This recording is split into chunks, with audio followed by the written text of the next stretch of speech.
بڑے سے بڑا مفکر، بڑے سے بڑا اچھا ادیب، عالی نسب شاعر جب بھی لکھتا ہے تو کتاب کے ابتدائیے میں مجبور ہوتا ہے لکھنے پر کہ میری کتاب کو امعان نگاہ سے پڑھیے، اگر کوئی غلطی، کوئی کوتاہی، کوئی سکم پائیں تو براہ کرم مجھے آگاہ کریں تاکہ آئندہ ایڈیشن میں اس کی اصلاح کر دی جائے۔ لیکن قرآن کھولو تو پہلا جملہ یہی ملتا ہے، یہ کتاب میں شک نکال کے تو دکھاؤ، اس کتاب میں کوئی عیب نکال کے تو دکھاؤ، یہ عیب سے بھی پاک ہے، یہ ریب سے بھی پاک ہے، اس میں کوئی شک نہیں، اس میں کوئی شبہ نہیں۔ ذالک الکتاب لا ریب فیہ۔ اللہ اکبر۔ ذالک کا اشارہ بعید کے لیے ہے لیکن عظمت کے لیے یہاں بیان فرمایا گیا۔ اس کا یہ معنی بھی ہو سکتا ہے کہ یہ وہ بابرکت کتاب ہے جو آسمانوں سے آئی ہے۔ اللہ اکبر۔ یہ وہ کلام الہی ہے جس میں کوئی شک نہیں ہے۔ ہدی للمتقین، یہ کتاب متقیوں کے لیے ہدایت ہے۔ اللہ اکبر۔ اس کتاب کو ہدی للناس بھی کہا گیا، تمام لوگوں کے لیے ہدایت، اور ہدایت کے مفہوم کو آپ اچھی طرح سمجھتے ہیں، رہنمائی کرنے والی، راستہ دکھلانے والی، منزل تک پہنچانے والی، اندر کی بیماریوں کو دور کرنے والی، باطنی امراض کے لیے شفا۔ یہ کتاب ہدایت ہے، نور ہے، روشنی ہے، اور آسمانی تحفہ ہے جو حضرت انسان کو عطا کیا گیا۔ ہمارے دکھوں کا مداوا ہے، ہمارے دردوں کا علاج ہے، ہماری زندگی کو خوبصورت اسلوب دینے کے لیے یہ کتاب نازل ہوئی ہے، طریقہ حیات ہے، ہمارے لیے یہ منشور زندگی ہے۔ اس کتاب کے ساتھ ہمارا جڑنا ہمارے لیے اللہ کی قربت کا سبب اور ذریعہ بن سکتا ہے۔ تو کہا ہدی للمتقین، یہ ہدایت ہے کن کے لیے؟ للمتقین، متقیوں کے لیے، اللہ سے ڈرنے والوں کے لیے۔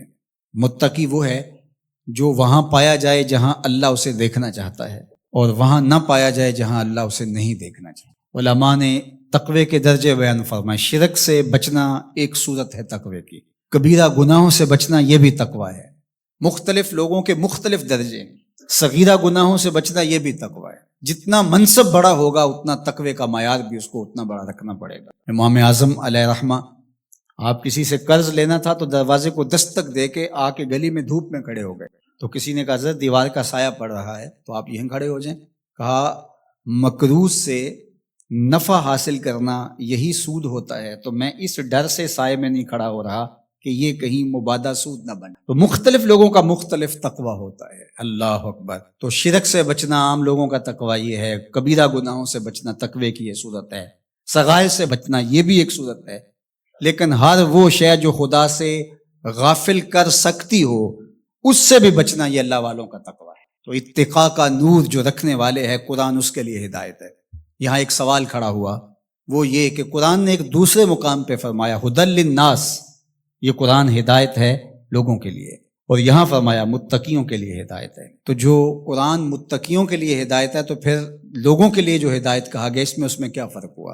تو بات یہ ہے کہ قرآن کی طبع کے اندر تو ہدایت ہی رکھی گئی ہے، قرآن تو نور ہی بانٹتا ہے، لیکن یہاں اس سے اکتساب فیض کون کرتے ہیں؟ وہ متقی ہیں۔ قرآن ہے ہدایت، سراپا ہدایت، لیکن جو کفار ہیں، مشرکین ہیں، وہ اس ہدایت کے سرچشمے سے کچھ حاصل نہیں کر پاتے، اس سرچشمے کے پاس بیٹھ کر کے بھی اندھیرے میں رہتے ہیں۔ لیکن جو متقی ہیں وہ قرآن سے نور حاصل کر کے اپنی زندگی میں چراغاں کر لیتے ہیں، یعنی اکتساب ہدایت متقی کرتے ہیں۔ لیکن قرآن مجید جو ہے وہ سراپا ہدایت ہے، وہ سب کے لیے۔ اگر کافر بھی ہدایت لینا چاہے تو قرآن اس کو بھی دے گا، لیکن اگر وہ نہیں لینا چاہتا بلکہ اس کی ضد بڑھتی ہے، اس کے اندر جو ہے وہ حسد بڑھ جاتا ہے، اس کی دشمنی بڑھ جاتی ہے۔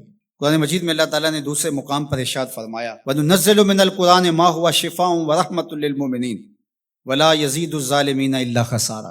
یہ شفا ہے، رحمت ہے مومنین کے لیے، لیکن جو ظالم ہے ان کا نقصان زیادہ ہوتا ہے، وہ خسارہ زیادہ حاصل کرتے ہیں۔ يُضِلُّ بِهِ كَثِيرًا وَيَهْدِي بِهِ كَثِيرًا۔ اسی قرآن سے کچھ ہدایت لیتے ہیں اور اسی قرآن سے کچھ گمراہ ہو جاتے ہیں۔ تو قرآن کا قصور تھوڑا ہے۔ 12 کے در لطافت تبش خلاف نیست، در باغ لالا رویت و در شورا بوم خاص۔ بارش کی فطرت کے اندر، طبع کے اندر کوئی اختلاف نہیں ہے، اس کے فردوس بدامہ قطروں کے اندر زندگی ہے، نور ہے، تازگی ہے، لطافت ہے، برکت ہے، حیات ہے۔ لیکن وہی بارش جب باغ میں برستی ہے تو لالا کے پھول پھوٹتے ہیں، گلاب مہکتے ہیں، کلیاں چٹکتی ہیں، یاسمین، نسرین، نسترن اور چمبیلی کے پھول بہار دیتے ہیں۔